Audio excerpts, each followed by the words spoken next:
your podcast, The Portal, is something in my little universe, is something a lot of people really love, and it moves them. They draw a lot of meaning from it, and also, especially in difficult times, Mm. and it gives them a comfort of through like this kind of it's not just nuance. There's like even when you're talking about chaos, there's love underneath all of it, and I think people draw a lot of meaning from it, which is why they are wondering why you haven't been doing that many podcasts, or you haven't done it in maybe a month and a half or 2 months in this most difficult of times. Is there a good reason? Yeah, there are lots of good reasons. So the first one is kind of weird, which is everybody assumes that everyone wants to be famous. And if you say, I don't want to be famous, it's like, oh, you're just saying that because you want to be everyone to think you're famous. You're not that famous. Okay. Yeah. I don't love being as well known as I've become. There's lots of things that are fun about it. It's wonderful that I can go to any city in the world, and our Portal listeners there. All I need to do is put out a tweet, and 20 people show up for a drink. And they're amazing people. And they're almost, you can see my live Q&As on my Instagram page. If you go to Eric R. Weinstein, I just pick somebody randomly. And I was really worried about it at first. And, maybe I should be worried about it. But in general, people all over the world are just so positive and so, Yeah. And thoughtful and deep, and have a story that's because they're self-selected, right? Yeah. But I don't like the fame. The thing we just described comes with the fame. It's a beautiful thing. You're worried that it's getting... It's ephemeral. Look, Lex, it'll turn on you in a heartbeat. Yeah. It'll turn on you in a heartbeat. And the other problem is I don't like my audience being my audience. I want to get closer to them. I want to talk to them. I want to find out what is this doing in your life. My house fills up with art that people send me. Yeah. The latest thing is an effects pedal called something like, I don't know, it's a bow tie overdrive. Yeah. From a guy in Mexico. Right? Yeah. You play electric, by the way, in a tiny little tangent. Did you play electric? I have a Stratocaster. Okay. But it doesn't have a strap, and I don't know what to do with it, and I have a bad amp. So you should hook me up with the... We'll find it at home, maybe. Okay. You're starting to sense that this is too much? No, I want to be here. I want to do the work. Very simply, I don't have an ability to fully explain myself. I don't want to claim that I don't love the fact that how much love do we get from these programs? Generically, people are incredibly generous. Mm. People have begged me set up a Patreon account, and I haven't been able to do it. I should do it. I've said to everybody, it's a business, it's a business, it's a business. Yeah. But they're so used to being defrauded when somebody starts thinking about monetary incentives. My goal was to say, I'm going to keep talking to you about, you want to know why I started doing ads on my show? Was because I wanted people to think from the get-go, this is a business. This is what I sound like when I'm selling. But you see, I've lost weight. Mm-hmm. A lot of that is due to Athletic Greens. Athletic Greens. Code... What's I don't know what my promo code is for Athletic Greens. Well, probably athleticgreens.com/portal, but doesn't matter. /portal. But, Fitbit, who doesn't advertise, has also been instrumental, as well as a guy named Stephen Cates, who, was a fan from the show, found me on the street and just said, I'm a trainer. I want to help train you. It's got me on a good path. So, that's one paid advertiser and two people that I'm calling out just because they're, two outfits, Stephen Cates and Fitbit, that have changed my life. I wanted people to say, you don't have to be afraid of advertising. If I do it in this way, this is powering your show. But the whole issue of money is weird because people have these crazy feelings like, oh, wow, I knew he was a shill. He's a grifter, okay. I didn't love that. I didn't love the issues. So I didn't set up a Patreon. The security issues for talking and being me are significant. Yeah. And I don't have the kind of money to hire round the clock I mean, I desperately want to get to a level of wealth where I don't have to think about money. I don't think it's, some people want money because they need it for status. I think I can handle status if I want it doing this. I don't want the status necessarily, and I'd want the status, but I don't want the fame that goes with it. I want the money. I don't want to be seen as this is about money, because it's about a substance. Yeah. And all of those things. That's part of, I haven't solved these issues. I've been feeling bad because people say, where's the portal? We're desperate. These are difficult times. We have an election coming up. And it's just like, do you think for a moment that I want to explain that I actually got really uncomfortable being as well known as I was? And then what is it that I want? Because I want to be better known and less well known at the same time. There's nothing the audience can do. I don't want the audience to be the audience. That doesn't make sense to people. I want it to be a business, but I don't think people need to fear a business if the business is open about being a business.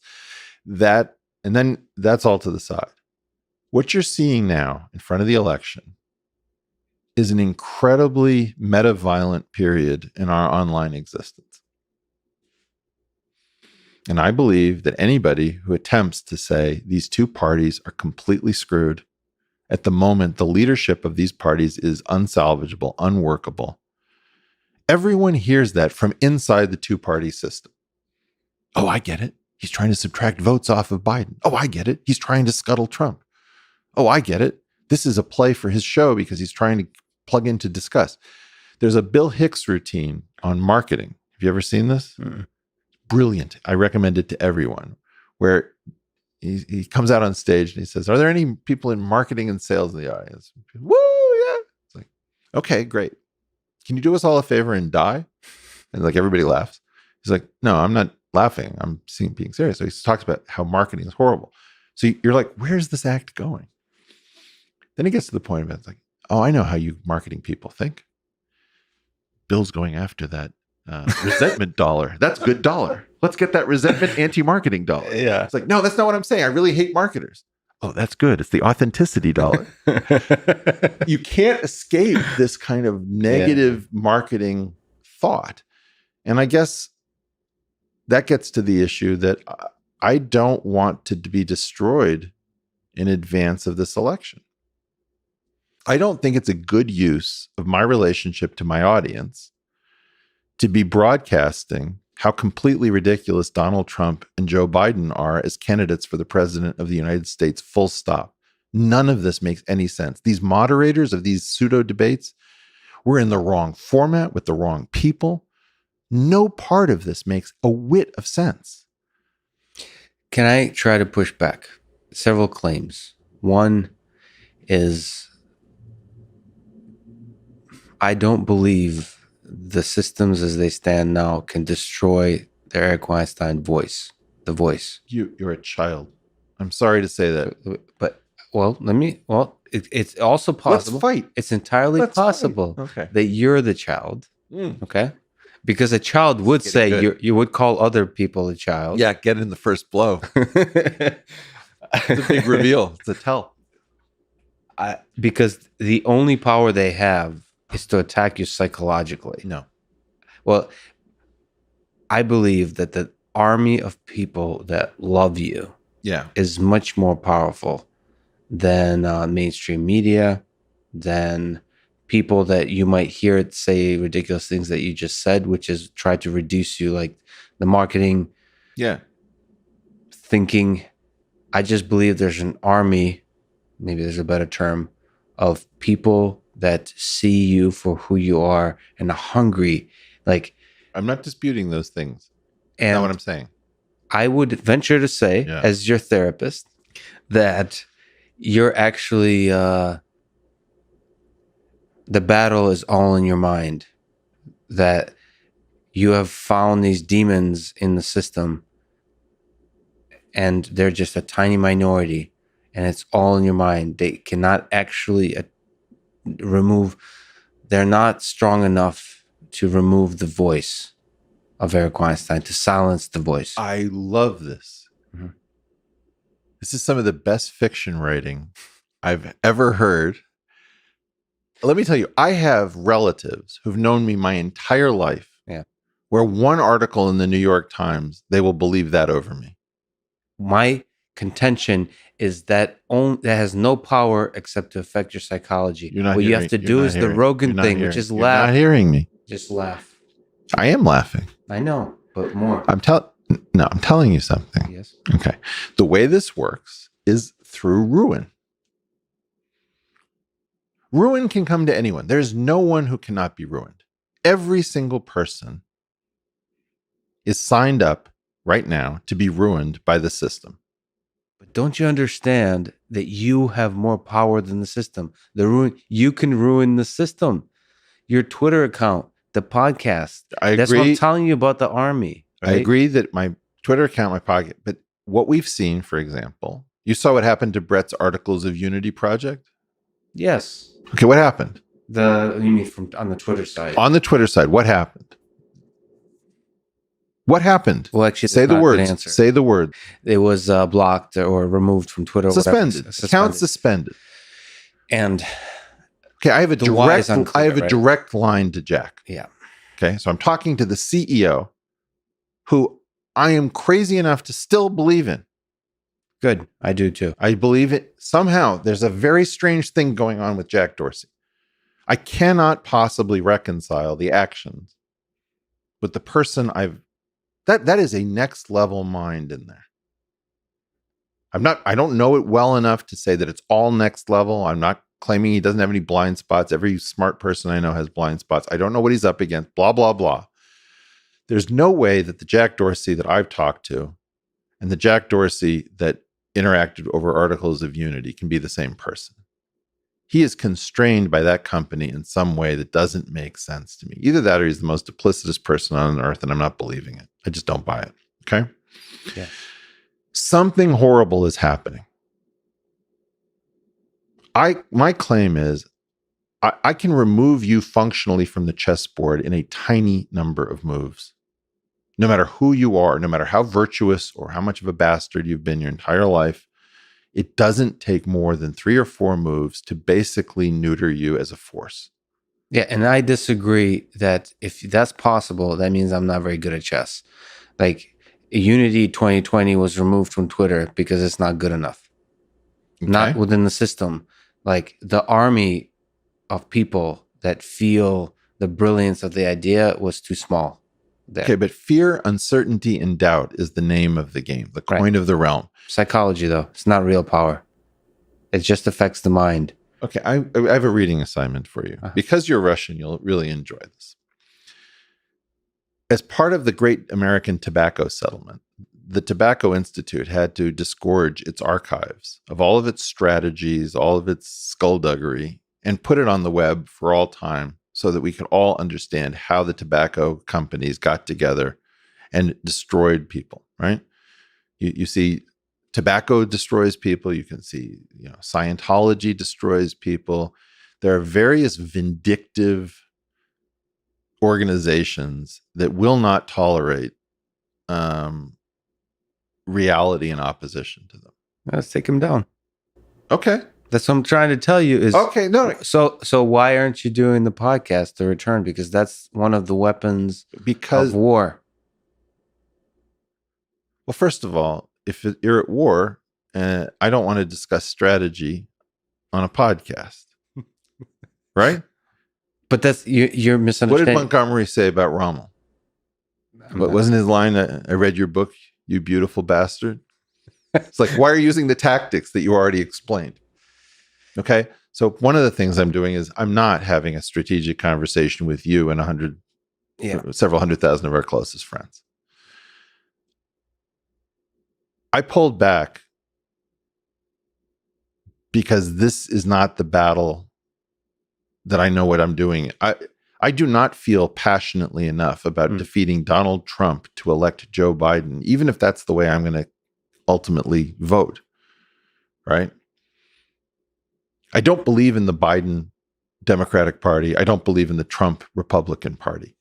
So yes, it's an incredibly consequential election, but to me, it's like the Crips and the Bloods and the Latin Kings fighting over the right to extort, a business, and the business trying to figure out who it wants to do the extorting. But don't you think? Listen, there's very few people that are as good with the English language as you.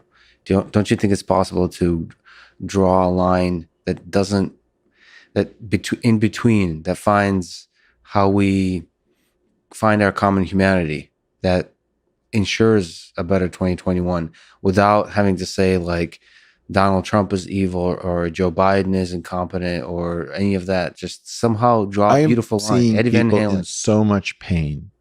This election is chewing up the integrity of everyone who comments on it, Lex. Maybe they're not good enough. They're not good enough. No, But okay. the hope is. Do you you're believe good in enough. me? Yes. You do? Yes. All right, listen to me very carefully. My spider sense, my intuition that has allowed me to survive in this space, I've been mouthing off since the 80s, tells me this is a super dangerous time for smart people to be spending the dry powder because the election doesn't make sense.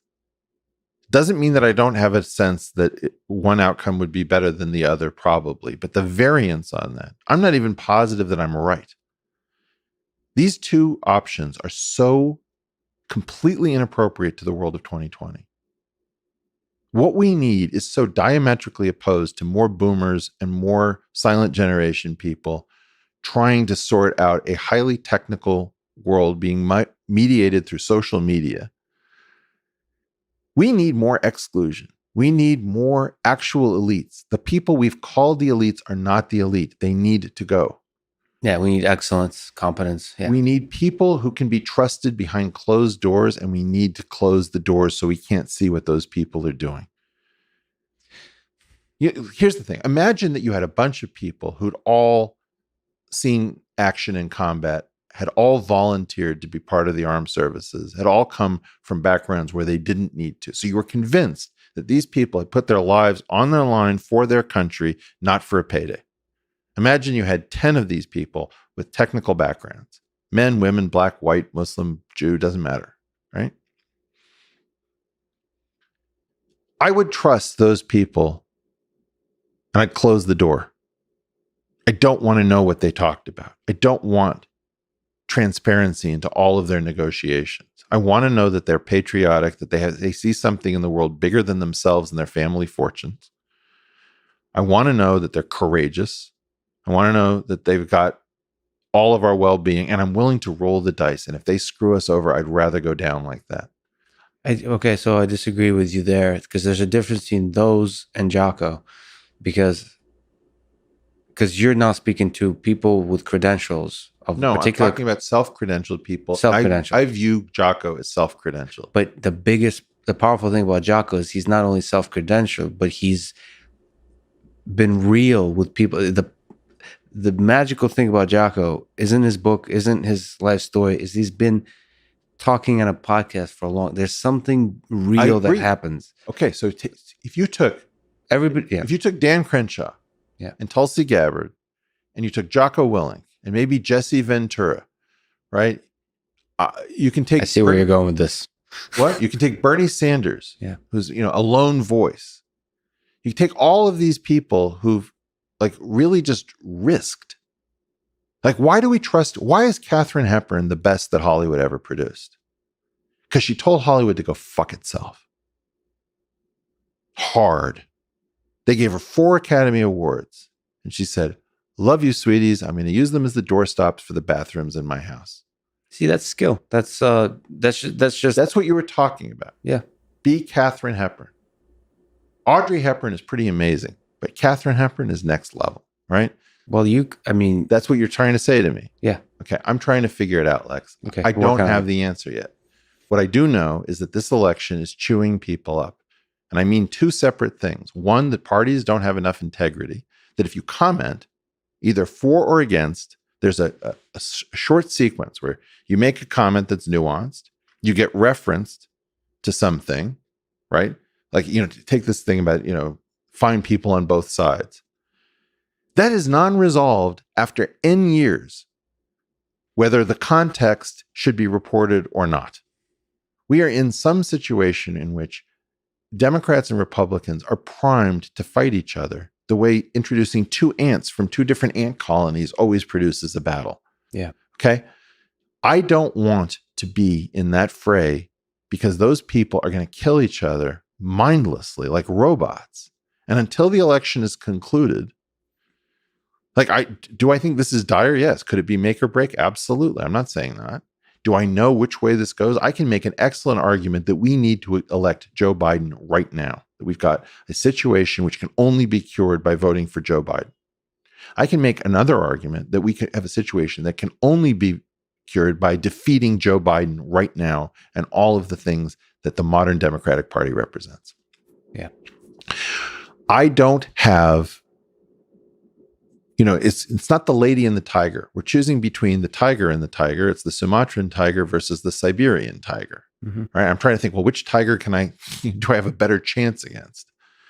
The key problem for us politically is that we have to divorce the concept of the center and moderation from kleptocracy. Every time we try to say something like we need more moderate solutions, we need more pluralistic solutions, people will say, wow, you just want to hand us right back into the swamp, don't you? Those swamp people. Because the moderates and the swamp people are the same people. Right? So then we have these two crazy wings. We can't have crazy right-wing people. I don't want any tiki torch BS. We can't have crazy left-wing. Don't attack my courthouse. Really don't attack my courthouse. And we can't have moderates. It's like, okay, how do we install our children and rape, pillage, and get these speaking fees when we're out of office and become, cozy with the things when we're supposed to be regulating them and then, become their lobbyists, immediately when we leave office. All of this stuff. We need an entirely different system. And I can't talk about that at the moment. When I talk, people say, oh, wow, so you're going to sit this one out because you're a pussy, because you're a coward? Great to know, Eric. We thought better of you. Bye. Click. I don't know what to do. So, but are you thinking of what to do? Yeah. Oh, you better believe it. Look, Brett had this idea of Unity 2020, and I told him it was a wrong idea. I didn't tell him that Unity 2024 was a wrong idea. I didn't tell him that Unity 2028 is a wrong idea. And if I were to make the case that he was right and I was wrong, because he's now shuttered the thing, right? I would say that the case to be made that he was correct is that by doing this in 2020, we found out what we were up against. It's good to know that Twitter can turn this off at the drop of a hat. Yeah. Great to know. It's good to know, as we learned, that you cannot have meetings of presidential candidates in a primary that are not approved of by the party. Mm-hmm. Right? Like they've got this thing figured out, so we don't have any way in. And now Unity 2024 makes sense because Unity 2020 was tried. Okay? I don't know that we get to 2024 under all circumstances. In some we do, in some we don't. But there's a game theoretic thing that I'm not sure you're accounting for, but you probably are. But let me just make an argument. Is Jack Dorsey very likely listens to your podcast?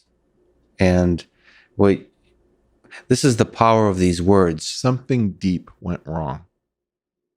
But we can change it with the power of words. Something went wrong at Twitter.